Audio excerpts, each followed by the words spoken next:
Kemudian yang kedua, karena malu kepada Allah. Kenapa kita tidak malu Bapak Ibu? Alam semesta yang seluas itu Bapak Ibu tidak lepas dari pandangan Allah Subhanahu wa taala. Assalamualaikum warahmatullahi wabarakatuh.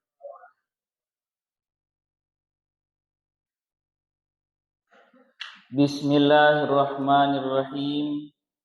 Alhamdulillahilladzi waffaqa man arada bihi khairan fi suluki a'immatis sufiyatil muhaqqiqin wa hadahu ila ma'rifatihi bi basaril imani wal yakin. Wa sallallahu ala sayyidina Muhammadin sayyidil anbiya'i wal mursalin wa ala alihi wa ashabihi alladzina hum qudwatul arifin wa ala tabi'in wa tabi'it tabi'in lahum bi ihsanin ila yaumiddin, amma ba'd. Bapak Ibu sidang jemaah subuh yang dimuliakan Allah Subhanahu wa taala. Kembali kita mengucapkan syukur kehadirat Allah Subhanahu wa taala. Alhamdulillah pada pagi yang penuh berkah ini, pada pagi Ahad. Ahad bermakna satu, hitungan dari hari yang 7 dimulainya penciptaan alam semesta. Pada hari Ahad ini, pagi subuh yang penuh berkah, Allah melimpahkan rahmat, nikmat dan karunia-Nya kepada kita. Apa bukti bahwa Allah melimpahkan kepada kita Bapak Ibu? Yaitu kita sudah dapat hadir di ruangan musalla yang penuh berkah ini dalam rangka yaitu untuk berubudiyah, memperhambakan diri kita kepada Allah Subhanahu wa taala dengan melaksanakan salat fardu subuh dengan berjamaah, kemudian dilanjutkan dengan membaca sepotong ayat, sepotong hadis dalam rangka untuk mengingat pelajaran-pelajaran kita dalam agama. Bersyukur kita kepada Allah dengan mengucapkan kalimat Alhamdulillahirabbil alamin. Kemudian salawat dan salam tak bosan-bosannya kita doakan kepada Allah. Semoga selalu tercurah dan terlimpah kepada kekasih-Nya, junjungan alam, suri tauladan bagi kita bersama, yakni Nabi besar Muhammad sallallahu alaihi wasallam. Beliaulah Nabi Rasul utusan yang terakhir. Beliaulah yang sudah mengajarkan kalimat tauhid, kalimat la ilaha illallah, yang sampai hari ini kalimat itu masih bersenyawa dengan kita, sebaris dia tidak lupa, setitik dia tidak hilang. Maka mari kita ulang membaca salawat. Kita bacakan Allahumma salli ala sayyidina Muhammad wa ala alihi wa ashabihi ajma'in. Nah, Bapak Ibu sidang jemaah yang dimuliakan Allah Subhanahu wa taala, kajian kita pada subuh hari ini menjelang waktu syuruk sekitar jam 6:10 atau jam 6:15 Bapak Ibu. Kita akan lanjutkan pembicaraan kita yang dulu sudah dimulai pada Selasa malam Rabu, yaitu kita mulai membahas bab tasawuf. Dan kita sudah membaca atau menjelaskan sekilas tentang makna tasawuf. Tasawuf berasal dari kata sofa yang bermakna suci. Apa yang suci? Hati. Dalam tubuh kita ada dua unsur Bapak Ibu. Ada unsur zahir, ada unsur batin. Kalau unsur zahir kita sucikan dengan taharah, dan itu babnya adalah bab fikih. Sedangkan unsur batin, ruhani kita sucikan pula, maka penyucian hati babnya adalah bab tasawuf. Tasawuf membersihkan hati. Bukan ilmu yang aneh-aneh, bukan ilmu yang macam-macam, bukan ilmu berjalan di atas air, berjalan di atas dinding, atau ilmu mengobati orang. Itu bukan bab tasawuf. Mungkin itu masuk kategori ilmu hikmah, bukan bab tasawuf Bapak Ibu. Nah, pada pagi hari ini kita akan masuk kepada tangga pertama dari pembahasan tasawuf. Untuk sampai kita dapat membersihkan hati ruhani kita Bapak Ibu. Kalau pakaian dia dicuci dengan deterjen, dimasukkan ke laundry. Kalau pakaian yang kotor. Kalau hati yang kotor, maka untuk membersihkan hati ada beberapa anak tangga yang harus kita naiki. Istilah orang Minang, Bapak Ibu, batanggo naik bajanjang turun. Di melewati step, ada tanda, ada stasiun-stasiun yang harus kita lewati supaya kita dapat membersihkan hati rohani kita. Nah, maka apa tangga pertama untuk menjalani bab tasawuf ini? Seperti anak tangga, kita tidak bisa lompat langsung ke atas, Bapak Ibu. Kita mau naik ke lantai 2 misalnya. Lantai 2 rumah atau sebuah gedung. Tentu kita berjalan dari tangga pertama. Tidak mungkin kita langsung lompat ke tangga yang kelima. Kalau lompat ke tangga yang kelima, bisa jadi kemungkinan besar kita terpeleset. Terpeleset, jatuh, kita bisa patah kaki kita. Sama seperti itu. Pembahasan tasawuf juga dimulai dari tangga pertama. Tidak bisa langsung lompat ke atas, nanti dia terpeleset. Kalau terpeleset pada tangga, masih dapat kita sambung atau kita perbaiki fisik kita yang rusak. Tapi kalau perasaan yang sudah rusak, Bapak Ibu, kemana akan dicari obatnya? Nah, maka dimulai dari tangga pertama. Nah, apa tangga pertama orang yang belajar tasawuf? Yaitu babnya adalah bab taubat kepada Allah Subhanahu wa taala. Nah, tadi kita sebutkan kalau membersihkan hati dengan deterjen, membersihkan pakaian dengan deterjen, maka untuk membersihkan hati pertama kali caranya adalah taubat, sebetul-betul taubat kepada Allah Subhanahu wa taala. Nah, ini dijelaskan Allah Subhanahu wa taala dalam Al-Qur'an, Bapak Ibu. Apa kata Allah? Innallaha yuhibbut tawwabina wa yuhibbul mutatahhirin. Sesungguhnya Allah menyukai, mencintai orang-orang yang bertaubat, kemudian mencintai orang-orang yang mensucikan dirinya. Nah, pertama kita perhatikan ayat ini. Ayat ini, Bapak Ibu, kalau akan kita kaji menurut ilmu bahasa Arab, ayat ini dimulai dengan kalimat inna. Di kalimat inna ini, Bapak Ibu, kalau dalam bahasa Arab, kalimat inna itu disebut dengan istilah taukid. Taukid itu penegasan. Tegas. Nah, kalau kita perhatikan kalimat pada ayat innallaha yuhibbut tawwabina wa yuhibbul mutatahhirin, kalimat taukidnya atau kata yang menunjukkan penegasan terdapat satu kata, yaitu inna saja. Nah, ada satu ilmu lagi, Bapak Ibu. Barangkali nanti bisa dibuka daurahnya, Ustaz ya. Oh, ya. Nah, karena untuk memahami Al-Quran dan Sunnah tidak cukup dengan terjemahan. Nah, kita juga harus merasakan zuk-zuk bahasa Arab. Karena bahasa Arab itu kaya. Dan bahasa Arab itu tidak bisa diterjemahkan 100% ke dalam bahasa asing. Nah, barangkali nanti dari ustaz-ustaz kita, buya-buya kita ada membahas tentang bahasa Arab. Karena itu penting juga. Nah, ada satu kajian dalam bahasa Arab namanya ilmu balaghah. Ilmu balaghah ini dibagi 3, Bapak Ibu. Pertama namanya ilmu ma'ani. Yang kedua namanya ilmu bayan.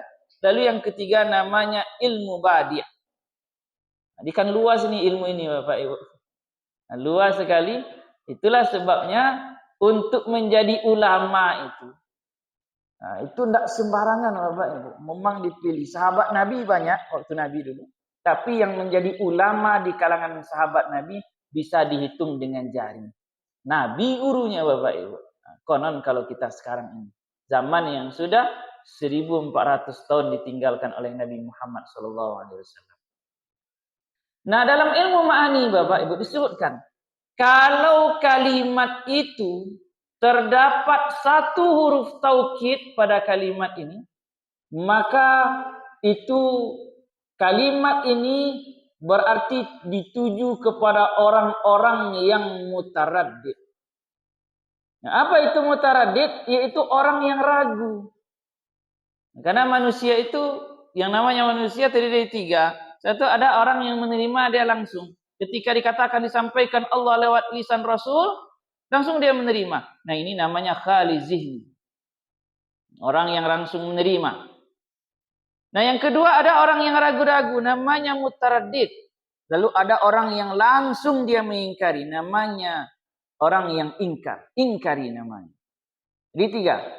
Nah, kalimat innallaha yuhibbut tawwabina wa yuhibbul mutatahhirin ini ditujukan kepada orang-orang yang mutaraddid. Artinya apa? Banyak di antara manusia, khususnya kaum muslimin, yang ragu kalau Allah itu menyukai orang-orang yang bertaubat dan menyukai orang-orang yang mensucikan dirinya. Ragu. Dalam posisi keraguannya, betul tidak Allah menyukai orang yang taubat itu? Nah, sehingga kita juga dapat temukan keadaan di tengah kaum muslimin, ada orang yang bertaubat, taubatnya cukup dengan lidah astaghfirullahalazim, pagi dia bertaubat, siang diulang lagi. Nah, namanya di awak Bapak Ibu, taubat sambalado. Awak makan sambalado Bapak Ibu, pas tak makan awak sambalado, ada sagak podehnya. Anda kan makan nih. Pokok malam diulang nih. Namanya taubat sambalado namanya. Nah, karena keraguan itu Bapak Ibu, ragu awak bahasa Allah betul mencintai orang yang bertaubat. Nah, itu satu poin dari ayat tadi. Nah, poin yang kedua Bapak Ibu, mari kita lihat urutannya. Urutan pertama ternyata Allah menyukai at-tawwabin. Orang yang bertaubat dulu. Baru setelah itu dilanjutkan dengan al-mutatahhirin. Maka seolah-olah Bapak Ibu, Allah di dalam ayat ini itu secara tersirat menyatakan kepada kita sebagai hamba-hambanya, yang pertama kali harus dibersihkan hati dulu, baru pakaian. Nah, kira-kira seperti itu Bapak Ibu. Karena mendahulukan kalimat tawabin pada ayat, kemudian baru al-mutatahhirin. Dahulukan dibersihkan hati. Kalau hati lah bersih Bapak Ibu, insya Allah diri kita, fisik kita akan kita bersihkan setelah itu. Tapi sebaliknya, ketika seseorang hanya sibuk membersihkan zahirnya saja, menghiasi fisiknya supaya nampak rancak di orang lain, tapi lupa dengan membersihkan hati, maka mereka akan terhenti saja pada pembersihan fisik. Pakaian saja yang membersihkan. Kadang-kadang lupanya membersihkan hati. Maka pada ayat itu Bapak Ibu, Allah mendahulukan kalimat tawwabin, kemudian diiringi setelah itu dengan kalimat mutatahhirin. Ini menunjukkan membersihkan hati itu penting. Nah, Bapak Ibu sidang jemaah yang dimuliakan Allah Subhanahu wa taala. Lalu apa makna taubat? Nah, dia ada dua istilah Bapak Ibu. Nah, yang ini harus kita pahami. Ada namanya taubat. Nah, yang taubat ini level 1. Nah, level 1. Yang kedua ada namanya istilahnya adalah inabah. Nah, ada dua istilah Bapak Ibu. Nah, yang selamaku mungkin yang kita ketahui dan familiar bagi kita hanya taubat. Jarang kita mendengar kalimat istilahnya inabah. Nah, ini dua istilahnya. Yang pertama taubat, yang kedua adalah inabah. Nah, apa itu taubat? Taubat secara sederhana kita terjemahkan atau kita beri pengertian, yang disebut dengan taubat adalah meminta, memohon ampun kepada Allah Subhanahu wa taala dengan rasa menyesal. Kemudian berjanji untuk tidak mengulangi. Nah, karena ini alasan nih Bapak Ibu, karena takut dengan azab Allah Subhanahu wa taala. Itu taubat tuh Bapak Ibu. Taubat. Ketika kita baca iqab atau dosa siksa bagi orang yang meninggalkan sholat. Sungguh luar biasa Bapak Ibu. Betul-betul dimasukkan ke dalam neraka. Neraka itu Bapak Ibu, saking panasnya api neraka. Jadi api itu ada 3 level. Nah, api yang level pertama, merah Bapak Ibu. Api level kedua yang lebih panas, biru. Ada api yang lebih lagi Bapak Ibu, hitam warna api. Dan neraka itu hitam Bapak Ibu. Saking panasnya api neraka. Nah, dek takui awak ka masuk neraka Bapak Ibu. Menangi awak bertobat kepada Allah Subhanahu wa taala. Astagfirullahalazim. Nah, setiap mata awak. Itu taubat namanya. Dek takui api neraka. Nah, namanya taubat Bapak Ibu. Itu satu. Nah, yang kedua Bapak Ibu, level kedua namanya adalah inabah. Apa itu inabah? Kalau taubat meminta ampun kita kepada Allah, dek takwi karena azab Allah Subhanahu wa taala. Tapi kalau yang disebut dengan inabah, syaratnya hampir sama, bentuknya hampir sama, meminta ampun kepada Allah dengan rasa menyesal, lalu awak berjanji tidak akan mengulang perbuatan itu kembali karena malu kepada Allah Subhanahu wa taala. Itu beda Bapak Ibu. Pertama taubat dek takwi karena azab Allah. Dan kedua namanya inabah. Apa itu inabah? Meminta ampun awak ke Allah dek malu karena Allah Subhanahu wa taala. Itu level kedua. Bain dah awak ke malu Bapak Ibu. Kalau awak renungkan di alam semesta dari timur sampai barat, baik itu bukan hanya di bumi kita Bapak Ibu, bahkan galaksi-galaksi. Alam itu kan lawih Bapak Ibu.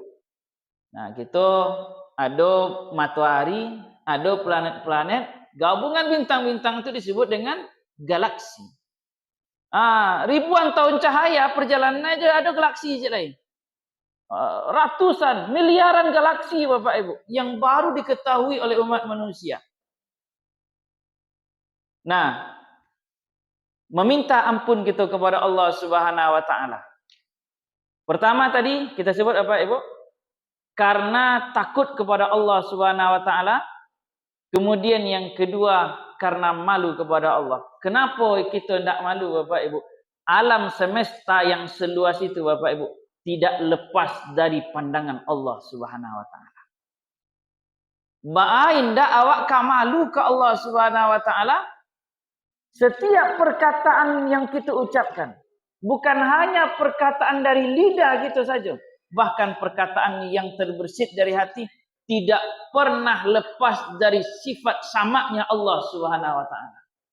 Ba'ain dak awak ka malu kepada Allah Subhanahu wa taala? Setiap pekerjaan kita, setiap langkah kerja kita, walaupun di dalam bilik yang kita kunci Bapak Ibu, kita matikan lampu, tidak pernah lepas dari sifat Allah basar. Allah maha melihat.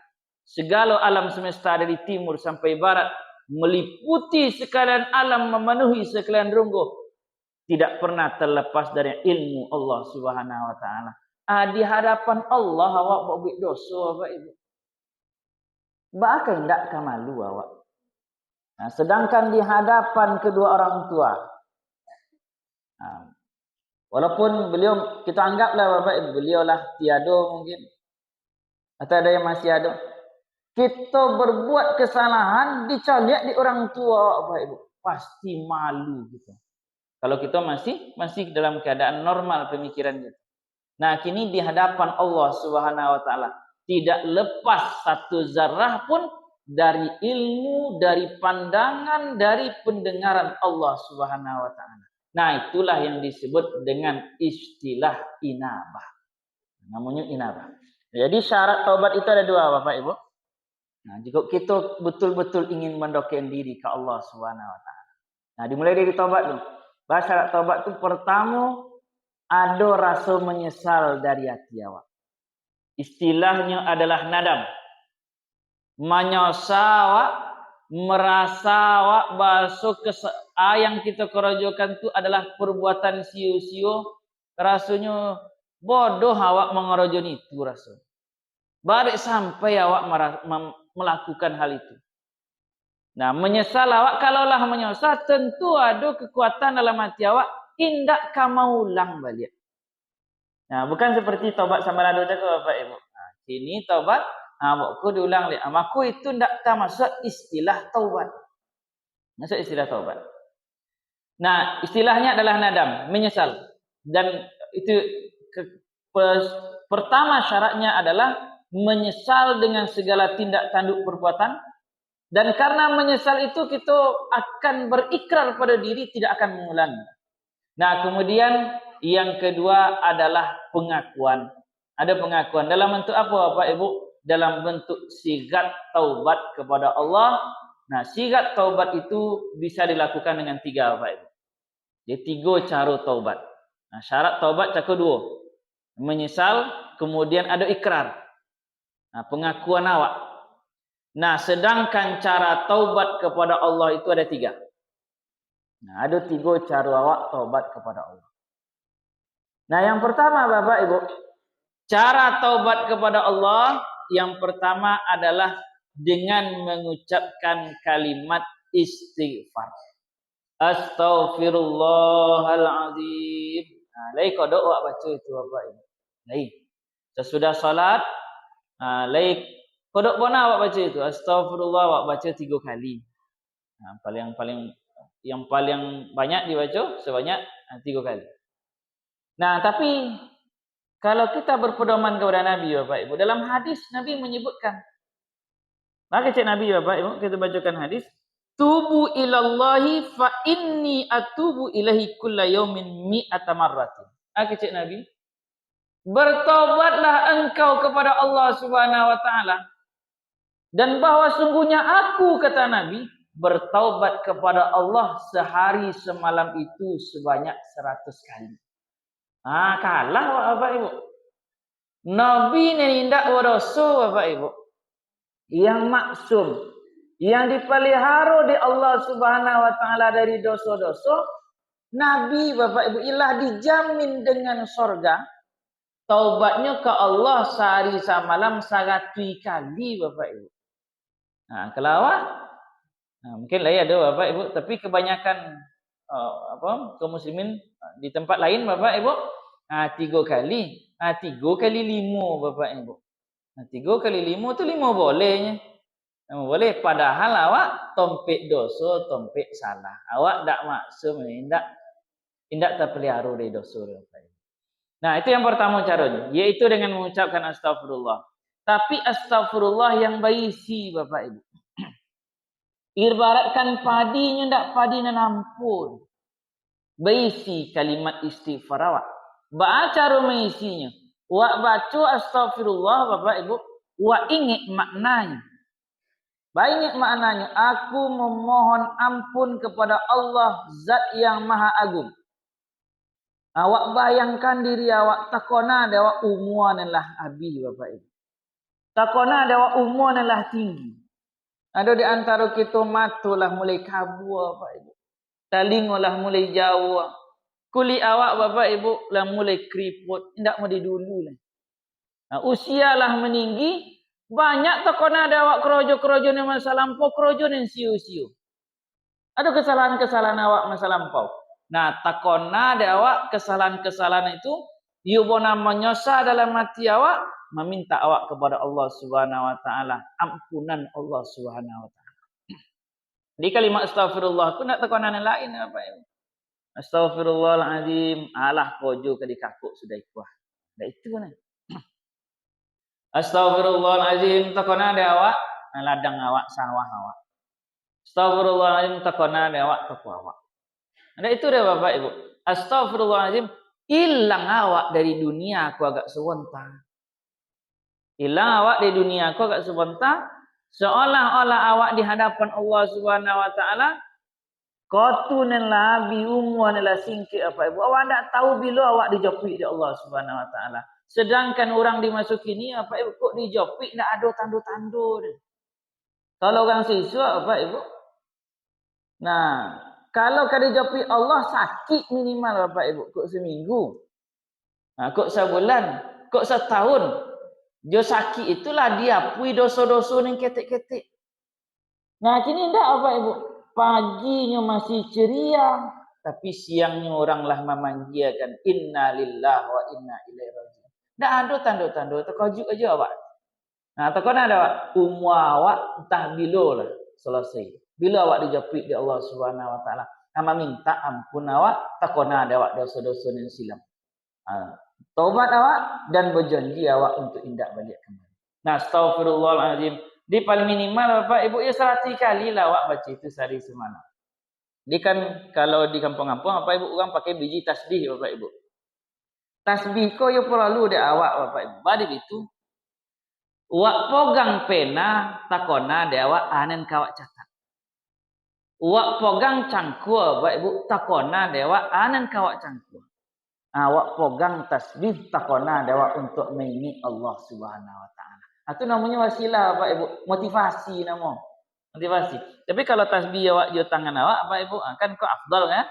Afdal. Nah, menjadikan tangan awak kau saksi di hadapan Allah bahwa awak berzikir ke Allah Subhanahu wa taala. Tapi kalau awak memegang biji tasbih Bapak Ibu dua saksi itu. Selain tangan awak nama muta tasbih, biji-biji tasbih itu akan menjadi saksi di hadapan Allah Subhanahu wa taala. CCTV Tuhan itu kan alam semesta kau Bapak Ibu. Kok berdosa awak berbuat dosa, tompek awak buat dosa itu nak bersaksi ke hadapan Allah Subhanahu wa taala bahwa awak buat dosa. Kalau awak beribadat, contohnya di karpet kau akan menjadi saksi Bapak Ibu. Sehingga ada di kalangan buya-buya awak, kalau sembahyang Bapak Ibu pindah-pindahnya. Nah, sudah sembahyang sunat sinyak, abang sunat yang kedua pindah lo kan ya. Badi itu nak banyak tompek jadi saksi untuk ini beribadat. Dia itu Bapak Ibu. Pindah-pindahnya sembahyang. Pindah-pindah. Nah, maka tasbih yang kita pakai, yang biasanya kita baca untuk subhanallah, subhanallah, subhanallah, alhamdulillah, alhamdulillah, alhamdulillah, Allahu akbar, atau kalimat tauhid, kalimat tahlil, la ilaha illallah, sekali-sekali wak pakai untuk membaca astaghfirullahaladzim, astaghfirullahaladzim, astaghfirullahaladzim. Kalau wak baca subhanallah Bapak Ibu, kadang-kadang di awak lun pun wah keimanan awak terbersit dari hati awak agak ria seperti deh. Yo mantap jiwa awak ya. Baik itu kurang tak berzikir awak berzikir. Kadang-kadang ada begitu Bapak Ibu. Ada begitu. Nah, tapi kalau astagfirullah, awak kan mengenal Allah juga ketika mengucapkan astagfirullah. Dan awak di dalam mengucapkan kalimat astagfirullah membaca nama Allah sekaligus awak meminta ampun ke Allah Subhanahu wa taala. Dua dapat awak ketika itu Bapak Ibu. Nah, sekali-sekali kita pakai tasbih-tasbih kita atau jari-jari kita untuk membaca astagfirullah. Paling tak Bapak Ibu ya 100 kali mencontohkan Nabi Muhammad sallallahu alaihi wasallam. Mencontohkan Nabi. Nah, dia mengikut sunnah nama Bapak Ibu. Dia mengikut sunnah ke Bapak Ibu. Mengikut sunnah ke minimal sekali seumur hidup Bapak Ibu. Sekali seumur hidup. Nabi ya buatnya sampai telinga kan itu. Sekali seumur hidup awak panjang buat seketik. Sekali seumur hidup. Nabi misal kalau ada memakai jenggot misalnya. Ada yang tapi minimal Bapak Ibu sekali seumur hidup. Maka itu Bapak Ibu. Nabi bersiwak, kayu siwak, sekali seumur hidup paling tidak. Nah Bapak Ibu, itu cara yang pertama. Cara yang pertama. Nah cara yang kedua untuk taubat Bapak Ibu. Nah cara yang pertama itu yang paling banyak. Cara yang kedua yaitu dengan istilah mandi taubat. Nah, mandi. Doa itu dibagi dua Bapak Ibu. Satu namanya doa bil lisan, doa dengan lidah. Yang kedua namanya doa bil ramziyah, doa dengan simbol. Nah, ambo maja di UIN Bukit Tinggi ya Pak Ibu. Nah, itu ambo menutup pintu tadi ya Pak Ibu. Jadi ketika mahasiswa masuk ke dalam, Tak mahasiswa ambo nutup pintu hari tu mendoa melalui pintu menutup pintu gua. Bado awak semoga selama perkuliahan gua dak hilang pengona mahasiswa ko kanan lain-lain. Tutup pintu dah. Tertutup hati kanan lain. Itu nama doa biramziah tu Bapak Ibu. Sama je orang solat istisqa. Orang solat doa solat minta hujan. Kan solat minta hujan disunahkan Bapak Ibu istisqa. Ketika khatibnya berkhutbah dan berdoa tu Bapak Ibu, pada tubuh khatib pakaian-pakaian Bapak Ibu dibalikan. Kok saraban sebelah suuk dipindahkan sebelah kidah. Kupia kadang-kadang bapindan ke belakang. Itu nama Bapak Ibu mendoa ke Allah, mudah-mudahan Allah membalikkan keadaan kini musim panih hendaknya babalik ke musim hujan. Itu doa biramziah nama Bapak Ibu.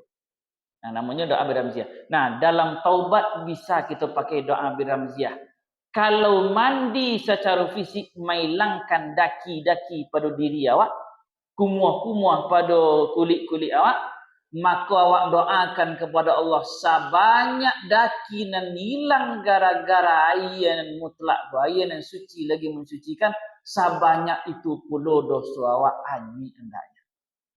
Itu nama doa biramziah. Maka yang kedua, cara bertaubat dengan mandi taubat.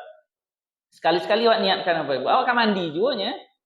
Kan niat aja bedanya. Awak niatkan sebanyak air dan membersihakan kotoran-kotoran pada tubuh apa, sebanyak itu pula lah dosa nenami gara-gara air kondak.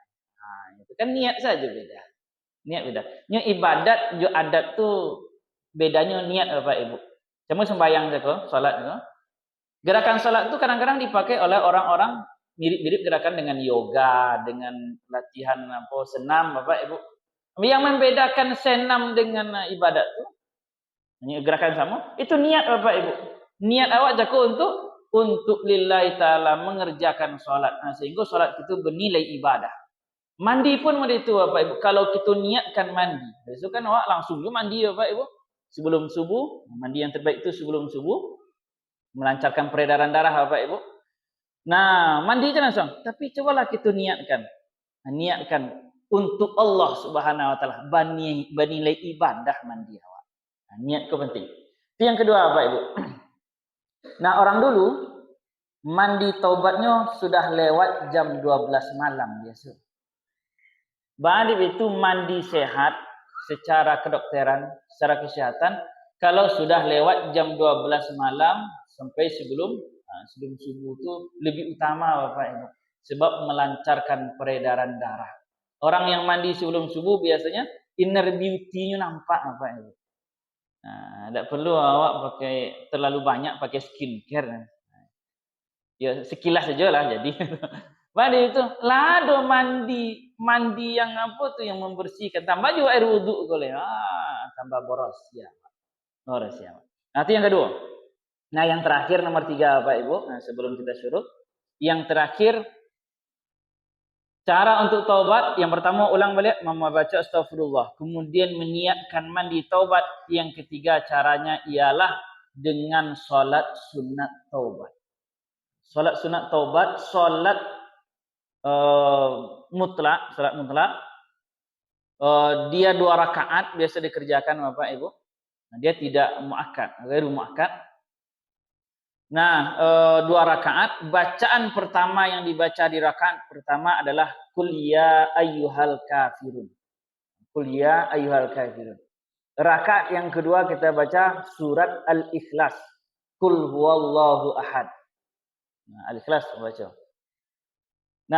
Kita niatkan di awal, sengaja aku solat sunat taubat karena Allah Ta'ala. Di solat itu kan tempat situasi di mana kita sangat dekat dengan Allah Subhanahu Wa Taala. Kapan di dalam solat yang paling dekat itu apa? Ketika sujud. Maka sujudku selayaknya agak lama dan banyak bacaan. Selayaknya agak lama. Karena itulah yang paling dekat kita dengan Allah. Awak menundukkan diri awak di hadapan Allah. Hilang kekuatan awak, hilang ilmu awak ketika itu, hilang gagah awak ketika itu. Hilang kecantikan awak gitu. Tunduk di hadapan Allah Subhanahu Wa Taala. Nah, di waktu yang paling dokik ke Allah itulah awak meminta ampun kepada Allah. Nah, pituah dari guru-guru buya-buya saya esok apa ibu. Nah, sebelum lolok kecil cik buya-buya saya esok. Nah, jangan sampai lupa awak untuk solat sunat taubat 2 rakaat. Ringan saja tu apa? 2 rakaat pura-pura lah 3 minitnya apa ibu. Di korting-korting apa ibu. Paket hemat ah. Tapi kalau paket apa yo agak lama sikit. Paket hemat kan kul huwallahnya awak baca. Nah, agak 3 minit, 5 minit awak salat sebelum tidur. Kenapa sebelum tidur? Awak bayangkan, misalnya tidur awak itu adalah tidur terakhir yang kita lakukan. Lolo awak tak terbuka mata awak. Pas awak buka, apa? Lah nukar nakir muka awak gitu. Kata kojok je apa ibu. Amal awak banyak kurang. Nan garang nan datang ke awak. Takut awak ni. Nah, maka sebelum kita tidur, solat sunat taubat kita 2 rakaat, berwudu awak solat sunat taubat akan sejuk hati apa ibu. Dan kan ada orang yang payah lolok apa ibu. Payah lolok. Ada orang tertentu susahnya tidur apa ibu. Payah lolok. Lah nonton lah macam-macam, nonton filem, malunya tergolok mata leh. Lah dokek subuh nantuk apa ibu. Itulah macam kian. Nah, maka cara untuk biar kita nyaman, nyenyak, tidur-tidur yang sempurna tu, yang full tidur kita, yang bisa kembali merefresh diri awak tu, iaitu dengan berwudu, solat sunat awak. Sudah tu tidur awak baca 3 kul ya, kul huwallahu ahad, kul a'udzu birabbil falaq, baca kul a'udzu birabbin nas, baca ayat kursi sebelum tidur, baca selawat Bapak Ibu. Tidur awak di lambung sebelah kanan ya, kanan. Kanan menghadap kiblat. Itu seperti tidurnya mayat dalam kuburan itu sunah. Sebelah siku Bapak Ibu. Jadi ke ikut miring awak Badi sus ke jantung Bapak Ibu. Jantung. Kalau kaki dia awak miring. Bagian-bagian organ dalam tubuh awak mendosaknya ke jantung awak. Agak payah awak dengan seketik. Tapi kalau kasihku bagian jantung awak lah. Dan awak tidur seperti tidurnya mayat di dalam liang lahat menghadap kiblat seolah-olah awak menunggu Allah Subhanahu wa taala. Nah, itu Bapak Ibu. Nah, mungkin itu saja lah masuk waktu syuruk Bapak Ibu jam 6:15. Nah, insyaallah bulan depan minggu yang ketiga kita akan sambung yang kedua Bapak Ibu. Setelah taubat kita bahas tentang zikir. Zikir tu banyak pertanyaan tu Bapak Ibu. Tentang berzikir tu. Nah, insyaallah pada minggu ketiga bulan depan insyaallah mudah-mudahan kita disehatkan selalu. Bertanya boleh Bu?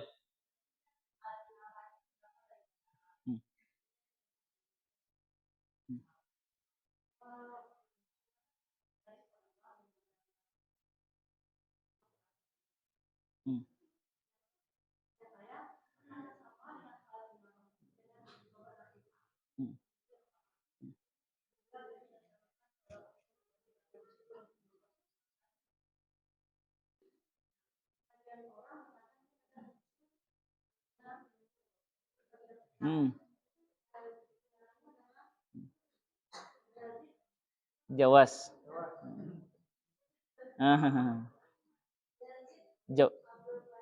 Jawas. Almarhum beliau.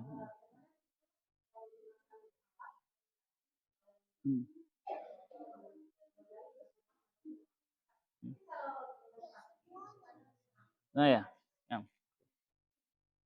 Nah, terima kasih Bu. Pertanyaan yang bagus sekali itu Bu. Memang dalam dalam pengajian harus ada pertanyaan karena miftahul ulum as-soal. Kunci ilmu itulah tanya jawab. Nah, pertanyaan pertama, apakah makna inabah dan taubat itu sama dengan taubat nasuha ya? Nah, itu sama. Jadi itu satu sinonim. Kalau disebut taubat, kan taubat itu tidak ada yang sambalado sebenarnya. Ya taubat itu taubat nasuha secara makna hakiki. Termasuk inabah pun ada taubat nasuha. Nah, cuma perbedaannya alasan saja. Kalau taubat yang biasa kita pahami itu meminta ampun kepada Allah karena takut akan azab. Tapi itu penting bagi awak Bapak Ibu. Awak harus takut dengan azab, ikab Allah. Harus ada rasa takut awak. Nah, kemudian yang kedua kalau disebut dengan inabah itu, inabah adalah meminta ampun ya taubat nasuha juga. Tapi meminta ampun karena malu kepada Allah. Ada karena rasa takut, ada karena rasa malu. Nah, itu sama saja. Nah, yang kedua mengenai buku almarhum yang beliau sudah wafat, Yazid Jawas. Ini beliau menulis buku zikir pagi dan sore, pagi petang, pagi sore itu. Dan kita beberapa kali baca buku itu.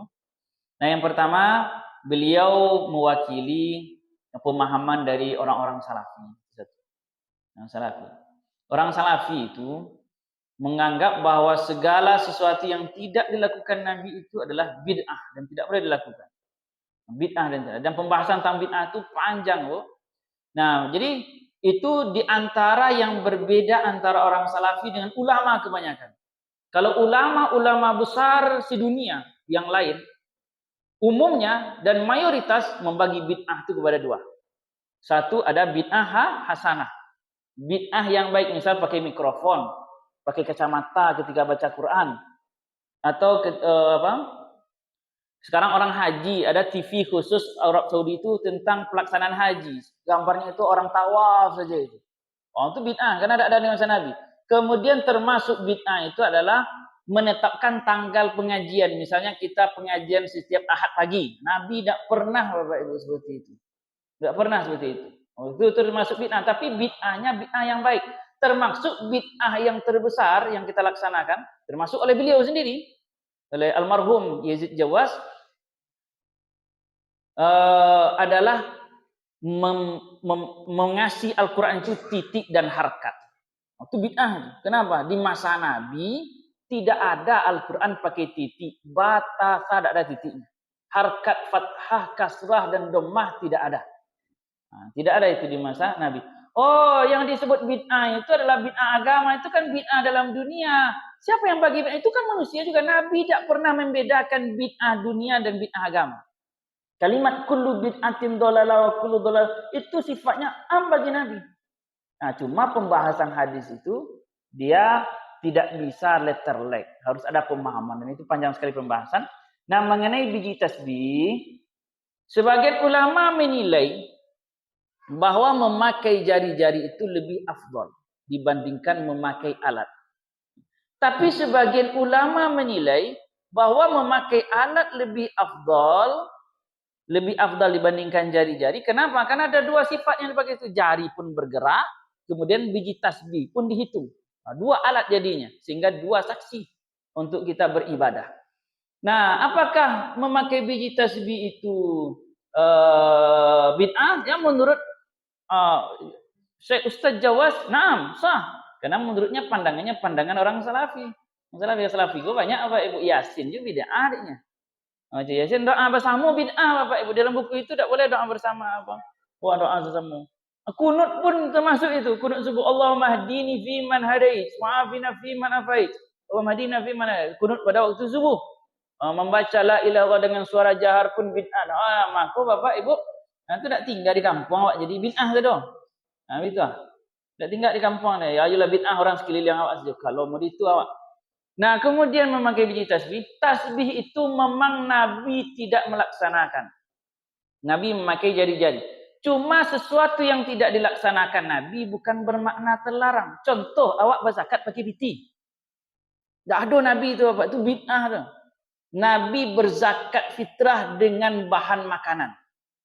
Bahan makanan. Dan awak gini pakai piti. Pakai piti gini Bapak Ibu. Setimbangannya itu pun adalah termasuk bid'ah. Yang pertama kali memakai biji tasbih, sebentar lagi Bapak Ibu sebelum kita syuruk, adalah sahabat Nabi namanya Abu Hurairah. Abu Hurairah itu Abu Hir, bapak kucing. Beliau banyak memelihara kucing. Abu Hurairah lah nama beliau. Gelar beliau. Kalau Abu Bakar kan bapak anak gadis. Anak gadisnya Siti Aisyah. Abu Bakar, bapak anak gadis. Jadi beliau perlu kita ketahui, periwayat hadis yang paling banyak diriwayatkan oleh sahabat itu adalah hadis riwayat Abu Hurairah. Beliau yang paling banyak meriwayatkan hadis dalam kitab hadis yang 7. Nah, beliau sebelum tidur, jadi beliau menyimpulkan, membuat simpul dari tali sebanyak 1000 simpul. Nah, dibulet-buletnya bersama seperti tasbih tu. Nah, bulet-buletnya 1000 buah disimpul-simpulnya.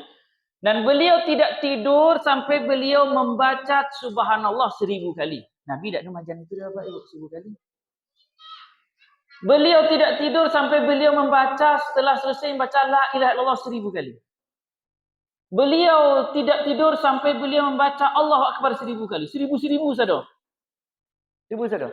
Nah, kalau seandainya itu adalah bid'ah yang membawa pelakunya kepada an-nar neraka, maka rusaklah hadis yang dibawa Abu Hurairah di kitab-kitab hadis. Karena beliau pelaku bid'ah pasti.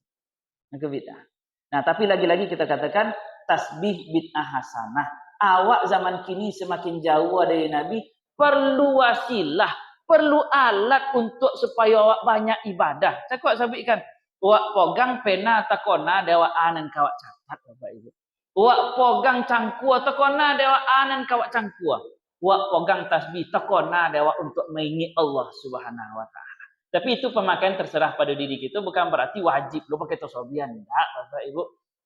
Nah, lagi-lagi apa yang ingin kita sampaikan, kalau kita membaca buku-buku Bapak Ibu, maka mari kita lihat dulu pemahaman, apakah berseberangan dengan pemahaman umum atau tidak. Mungkin judulnya bagus Bapak Ibu. Nah, kalau untuk zikir-zikir yang paling bagus itu buku Imam Nawawi, Al-Azkar, atau boleh baca Al-Maksurat, atau boleh baca buku-buku yang sifatnya umum, atau Buya Yahya mungkin ada bukunya, atau Gus Baha ya. Nah, yang apa?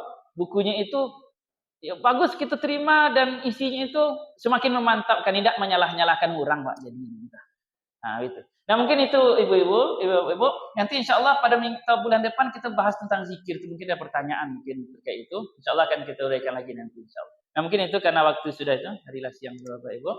Nah, kita tutup dengan mohon maaf kalau ada kesalahan dan kekhilafan. Salah kita ke Allah kita minta ampun, salah kita ke mama kita tangguhkan. Kita tutup. Wallahul muwaffiq ila aqwamit thoriq wal hadi ila syabilir rasyad. Assalamualaikum warahmatullahi wabarakatuh.